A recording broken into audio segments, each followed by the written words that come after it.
চেষ্টা করব দৈনিক বাংলার মোড়ে ঠিক অপোজিটে দীর্ঘ 5-7 বছর ধরে এখানে একটি মাদক স্পট রয়েছে। এখানে প্রতিদিন আনুমানিক প্রায় 2-3 লাখ টাকার চাঁদা বিক্রি করে থাকে। আমি এখন সরাসরি গণমাধ্যম কর্মী হিসেবে কেনার চেষ্টা করব, দেখে তারা আমাকে মাদকদ্রব্য 100 টাকার বিনিময় দেয় কি না, সাথেই থাকে।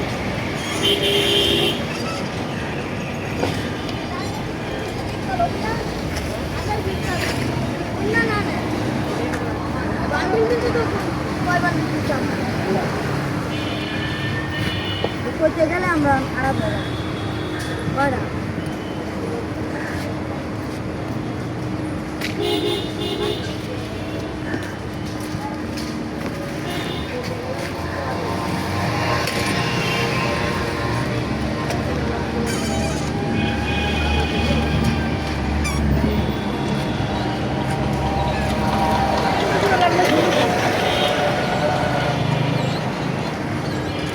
ওই খালা 25 গ্রাম করে বেতন, 25 গ্রাম।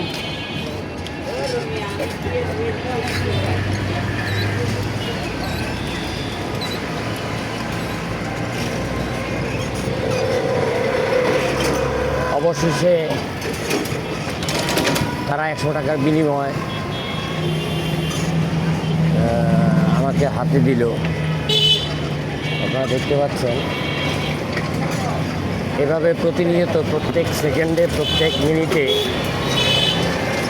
কয়েক লক্ষ টাকার মাদক এই দৈনিক বাংলা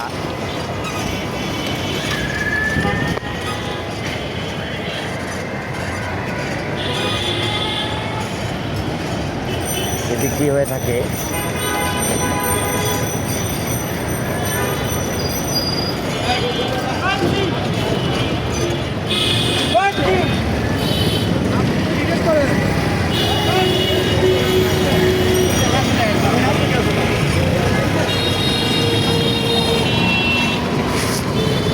সাথেই থাকুন, আরও নতুন নতুন ঢাকা শহরের প্রাণকেন্দ্রে কিছু মাদক স্পটের দৃশ্য আমি তুলে ধরার চেষ্টা করব। আইনশৃঙ্খলা বাহিনীর নজরে যেন এই স্পটগুলো